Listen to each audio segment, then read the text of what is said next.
Welcome साथियों, स्वागत है आप सभी का टारगेट फॉर आईक्यू में। देखिएगा, इस वीडियो लेक्चर में बहुत ही इंपॉर्टेंट करंट अफेयर आप लोगों को कराने वाला हूं जो आप लोगों के अपकमिंग एग्जाम में आएंगे। तो सेलेक्टेड करंट अफेयर मैंने आप लोगों को लिए यहाँ पर इस वीडियो में लेके आया हूँ। उम्मीद है आप लोगों को पसंद आएगी, और अगर आप लोगों को पसंद आए तो प्लीज चैनल सब्सक्राइब करें जो पहली बार देख रहे हैं, और साथ ही साथ वीडियो को लाइक करें और कमेंट में जरूर बताएं। ठीक है, तो देखिएगा, करंट अफेयर में आप लोगों को ना महोत्सव आते हैं, फेस्टिवल जो राज्यों में होते हैं। कुछ ट्राइबल जो जनजातियां होती हैं उनके महोत्सव होते हैं, और एग्जाम में या तो ये मैचिंग में आएंगे या फिर राज्य का नाम आप लोगों से पूछा जाएगा। तो पहले है लोसर महोत्सव। ये मनाया जाता है लद्दाख में, मनाया गया 2022 में लद्दाख में। अब लद्दाख की बात आई है तो लद्दाख 31 अक्टूबर, आप लोग चाहें तो नोट कर सकते हैं, 31 अक्टूबर 2019 को भारत का यूटी बना था। वर्तमान में 8 यूटी है, और राधा कृष्ण माथुर जो हैं लद्दाख के उपराज्यपाल हैं, ये आप लोग याद रखेंगे। ठीक है, तो लद्दाख पहले क्योंकि जम्मू कश्मीर में आता था, जम्मू कश्मीर और लद्दाख को डिवाइड कर दिया था, यूटी यूनियन टेरिटरी बना दिया था, ये आप लोग याद रखेंगे। लद्दाख में एक आप लोगों ने सुना होगा काराकोरम रेंजेस है, काराकोरम। ठीक है, तो काराकोरम आप लोग याद रखेंगे, वेरी वेरी इंपॉर्टेंट है। और काराकोरम रेंजेस में एक है केटू गार्डविन ऑस्टिन, तो ये भारत की हाईएस्ट पीक है, याद रखिए, कंफ्यूज मत होना। काराकोरम हाईएस्ट रेंजेस है भारत की, और उसी में हाईएस्ट पीक है केटू गार्डविन ऑस्टिन, जबकि हिमालय रेंजेस नहीं है, ये याद रखेंगे आप लोग। यहाँ पे काराकोरम रेंजेस पे आप लोग टिक रखिए। और आप लोग कमेंट में बताइए लेह जो है वो किस नदी के किनारे पर स्थित है। नेक्स्ट है बोईता बंदना उत्सव। बोईता बंदना उत्सव, तो ये है ओडिशा राज्य में, और उड़ीसा राज्य में ये मनाया गया, ये आप लोग याद रखेंगे। ओडिशा के जो मुख्यमंत्री हैं वो है नवीन पटनायक, याद रखेंगे। आधुनिक भारत में, मॉडर्न इंडिया में हॉकी का रिफॉर्म के लिए उनका बड़ा क्रेडिट है, याद रखेंगे। टोक्यो ओलंपिक में जो भारतीय हॉकी टीम गई थी तो उन्होंने काफी उसको सपोर्ट किया था, न्यूज में आया था। और ओडिशा में भुवनेश्वर में जो उसकी राजधानी है वहां पर एक लिंगराज टेम्पल, ये आप लोग याद रखेंगे। इसके साथ साथ उड़ीसा की बात करें तो भैया उड़ीसा में आप लोग अगर देखें तो चिल्का लेक है। क्या है? चिल्का लेक है, ये वेरी वेरी इंपॉर्टेंट है। एक है आप लोगों का कोणार्क मंदिर, ये भी बड़ा इंपॉर्टेंट है, जिसे ब्लैक पगोड़ा कहते हैं। चिल्का लेक लैगून लेक है, ये भी आप लोग याद रखेंगे। लैगून लेक क्या होता है? लैगून लेक का मतलब होता है लेक का कोई छोटा सा हिस्सा जो खुला हो और समुद्र से जुड़ा हो, सी से जुड़ा हो, उसे लैगून लेक कहते हैं। यानी पानी का सोर्स उसमें समुद्र होता है। भारत की सबसे बड़ी खारे पानी की ये लेक है। ठीक है, तो ये आप लोग याद रखेंगे। यहाँ पर 2 बड़े नेशनल पार्क भी हैं, सिमलीपाल नेशनल पार्क और भीतरकनिका नेशनल पार्क। और इसके उड़ीसा के जो तट है, कोस्टल बाउंड्री है, उसको कहते हैं उत्तरी सरकार। तो चाहे तो आप लोग इसको भी याद रख सकते हैं। नेक्स्ट है कंचौथ पर्व। कंचौथ पर्व है, ये जम्मू कश्मीर में मनाया गया 2022 में। जम्मू एंड कश्मीर, वही जम्मू कश्मीर यूनियन टेरिटरी बना 31 अक्टूबर 2019 को, और आर्टिकल 370 यहाँ पर जो है उसका प्रभाव खत्म हो गया था पूरी तरीके से। जम्मू कश्मीर राज्य से भी आप लोगों को बड़े एग्जाम में क्वेश्चन आते हैं। तो मनोज सिन्हा जो है भी जम्मू कश्मीर राज्य के क्या है? उपराज्यपाल। तो मनोज सिन्हा का नाम आप लोग जो है नोट कर सकते हैं, किसके? जम्मू कश्मीर के। जम्मू कश्मीर में डल है, बुलर झील है, ये याद रखेंगे। जम्मू कश्मीर, जम्मू और श्रीनगर उसकी जो है 2 राजधानियां हैं। और जम्मू कश्मीर में आप लोग याद रखेंगे एक है किशन गंगा प्रोजेक्ट, बड़ा इंपॉर्टेंट है, बहुत एग्जाम में आता है।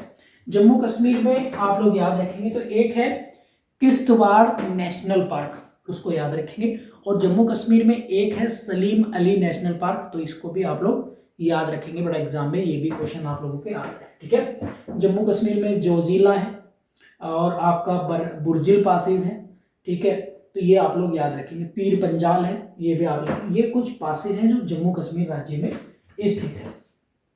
इसके बाद है कलरव, ये कलरव है, याद रखें। कलरव पक्षी महोत्सव, तो ये मनाया गया बिहार में, वेरी वेरी इंपॉर्टेंट है, वेरी वेरी इंपॉर्टेंट है। बिहार में, बिहार के मुख्यमंत्री आपको पता है कौन है? नीतीश कुमार। और उपराज्यपाल कौन है?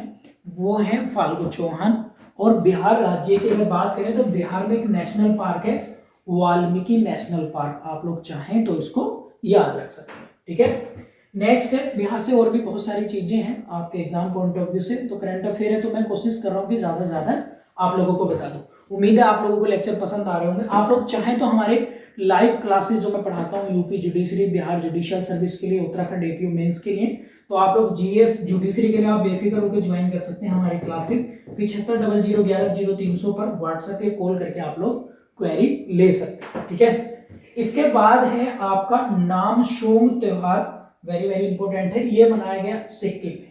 ये सिक्किम वही है जो 36 कॉन्स्टिट्यूशन अमेंडमेंट से भारत में आया था 1975 में, और पूर्ण राज्य का दर्जा इसको दिया गया था। सिक्किम की अगर हम बात करें तो गंगटोक इसकी राजधानी है, ठीक है, ये आप लोग याद रखेंगे।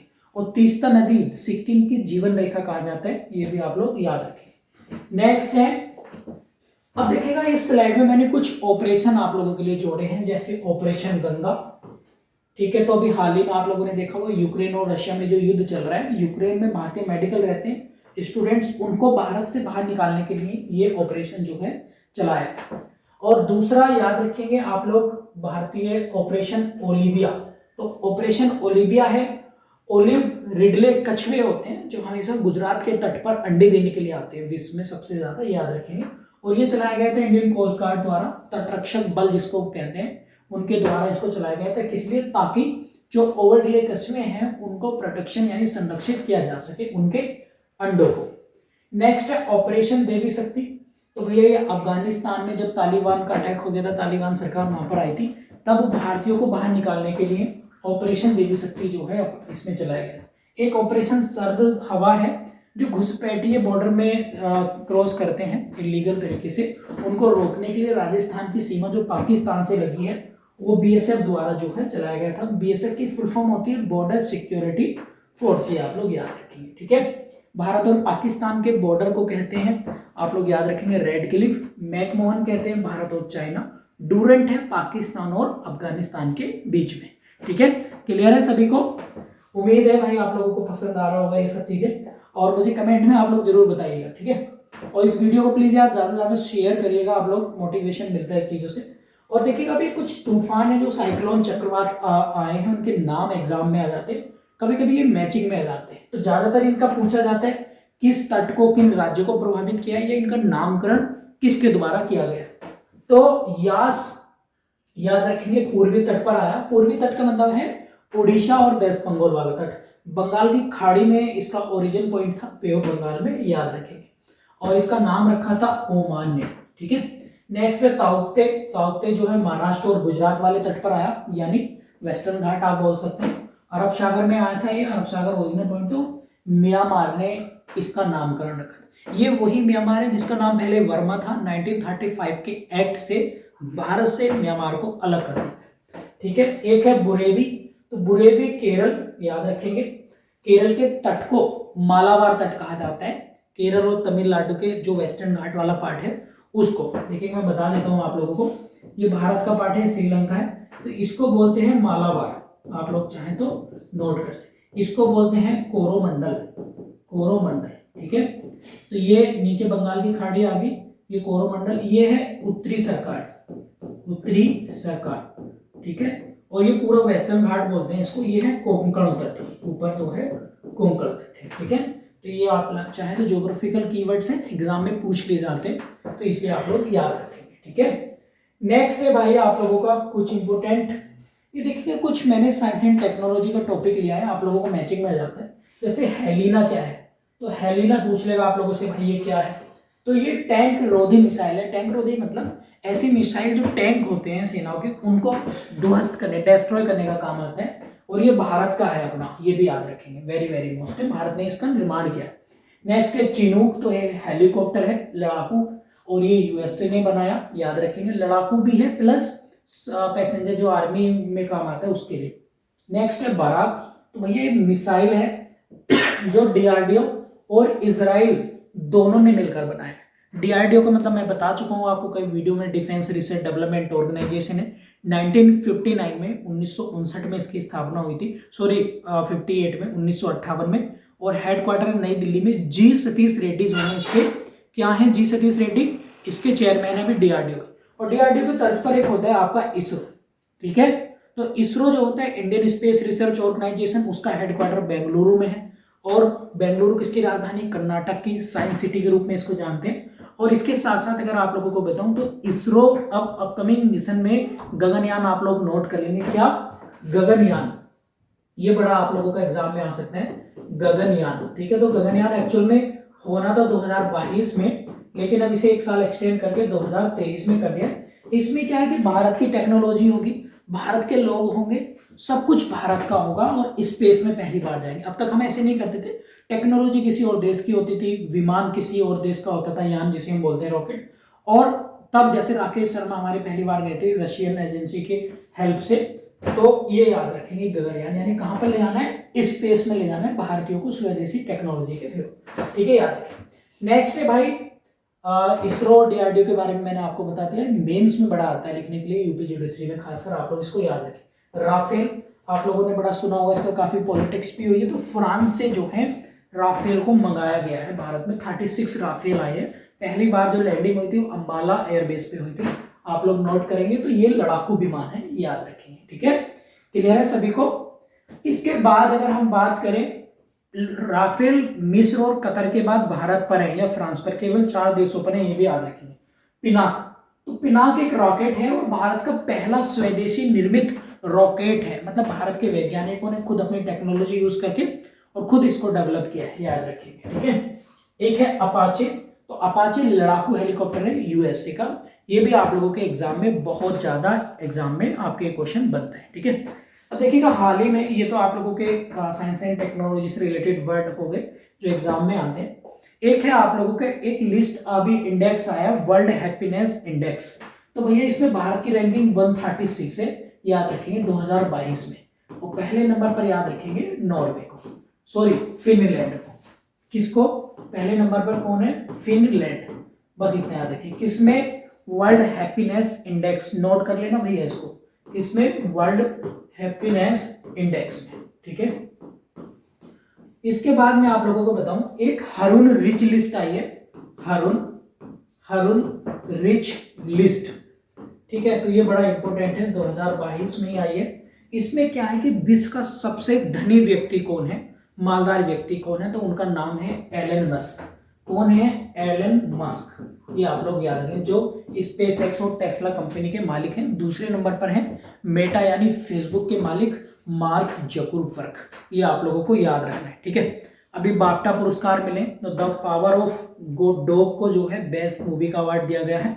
ऑस्ट्रेलियन ओपन कंप्लीट हो चुका और एस्ले बार्टी जिसने वुमेन्स कैटेगरी में ऑस्ट्रेलियन ओपन जीते हैं, उन्होंने अभी संन्यास भी ले लिया है। तो याद रखेंगे ऑस्ट्रेलियन ओपन भैया जो है एस्ले बार्टी ने जीता। एस्ले बार्टी बड़ा आता है एग्जाम में। और राफेल नडाल कहाँ के हैं? स्पेन के। ठीक है, तो ये आप लोग याद रखेंगे एग्जाम में, यहां से आप लोगों के क्वेश्चन बन सकते हैं, वेरी वेरी इंपॉर्टेंट है। ठीक है, एक है किंजल। तो किंजल क्या है? एक मिसाइल है जो रशिया ने अभी अभी इसको लॉन्च किया है। तो पूछ लेगा किंजल मिसाइल किस देश की है, ये भी आप लोग इसको नोट कर सकते हैं। तो देखिएगा 4 दिवस आप लोगों को याद करा रहा हूँ इस वीडियो लेक्चर में। एक है 1 दिसंबर, एक है 2 दिसंबर, एक है 3 दिसंबर और एक है 4 दिसंबर।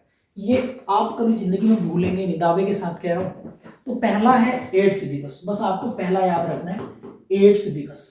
अब किसी व्यक्ति को एड्स होगा तो वो क्या करेगा? उसकी रिपोर्ट चेक कराने के लिए किस पे करेगा? कंप्यूटर पर।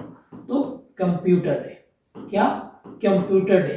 ठीक है, अब कंप्यूटर से जो रिपोर्ट आई वो एड्स की ना के आई कि भाई ये व्यक्ति जिसकी रिपोर्ट आई है वो विकलांग हो गया, क्या है? हैंडीकैप्ड हो गया। तो आप लोग विकलांग इसको बोल सकते हैं। आप लोग क्या, वैसे विकलांग को भारत में दिव्यांग नाम से जाना जाता है, तो हैंडीकैप्ड डे आप लोग इसको लिख सकते हैं, हैंडीक्राफ्ट। ठीक है, हैंडीकैप। तो विकलांग आप लोग याद रखेंगे, एड्स हुआ, कंप्यूटर पर चेक हुआ और पता चला कि वो विकलांग है। ठीक है, लेकिन फिर भी भारतीय नौसेना ने क्या कर लिया? उसको भर्ती कर लिया।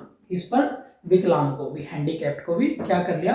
भर्ती कर लिया स्पेशल कोटे से। तो 4 आप लोग याद रख सकते हैं, ये बड़े बड़े एग्जाम में बहुत आप लोगों के एग्जाम में आएंगे भैया। ठीक है, कहो तो 2 दिवस और याद करा दूं आपके, याद हो गए नहीं हो गए? एड्स कंप्यूटर पर, पता चला विकलांग है, फिर भी नौसेना ने भर्ती कर लिया। ठीक है, अब देखिएगा, एक है 12 जनवरी, ये बड़ा एग्जाम में आता है, और एक है 12 अगस्त। ठीक है, तो ये याद रखेंगे। 12 जनवरी जो है राष्ट्रीय यूथ दिवस है, नेशनल यूथ डे, और ये इंटरनेशनल है। अगस्त में जो हो रहा है वो इंटरनेशनल यूथ डे है। जो पहला वाला है स्वामी विवेकानंद जी के जयंती पर मनाया जाता है, जिन्होंने 1893 में क्या करा था, शिकागो में विश्व धर्म सम्मेलन में भाग लिया था। तो ये दिवस आप लोग इसको याद रख सकते हैं। अब ऐसे 9 जनवरी को तो आपको पता ही है, प्रवासी दिवस मनाया जाता है। अच्छा, 25 जनवरी को 2 दिवस याद रखेंगे। 25 जनवरी को बड़े बड़े इंपोर्टेंट है भैया। एक है वोटर डे, तो ये क्योंकि विधानसभा चुनाव हुए हैं 5 राज्यों में, और एक है पर्यटन टूरिज्म डे। तो याद रखेंगे 25 जनवरी, पर्यटन डे और वोटर डे। 5 राज्यों में विधानसभा चुनाव हुए हैं, तो विधानसभा सीटें तैयार कर लेना भैया। पंजाब में 117 भगवत मान सीएम बने हैं। यूपी योगी जी बने हैं, 403 विधानसभा सीटें। पुष्कर सिंह धामी कहाँ बने हैं, उत्तराखंड में 70 विधानसभा सीटें हैं। एन बीरेन सिंह मणिपुर में बने हैं, 60 सीटें हैं। और गोवा में प्रमोद सावंत बने हैं, 40 सीटें। ठीक है, तो उम्मीद है कि आप लोगों को करंट अफेयर का लेक्चर पसंद आया होगा। आप लोग चाहे तो 21 मार्च से मैंने यूपी जुडिशरी का नया बैच स्टार्ट करा है। 10:30 बजे से क्लास ले रहा हूँ, और एक रात के 8 बजे ले रहा हूँ, 8 PM पर साढ़े। तो आप लोग इस नंबर पर व्हाट्सएप पे कॉल करके क्वेरी लेकर आप लोग हमारे बैच ज्वाइन कर सकते हैं। लाइव क्लासेस हैं, रिकॉर्डेड भी आप लोगों को मिल जाएंगी। नोट्स, कंटेंट, टेस्ट सीरीज हमारे द्वारा ही आप लोगों को मिल जाएगी। जुडिशरी में हमारे द्वारा जो प्रोवाइड हो रहा है, उसके अलावा आप लोगों को कुछ भी चीज़ लेने की जरूरत नहीं है। उम्मीद है आज का लेक्चर आप लोगों को पसंद आया होगा, और आप लोग प्लीज़ कमेंट करिएगा, ज़्यादा से ज़्यादा लाइक करें, शेयर करें और चैनल को सब्सक्राइब करें। Thank you.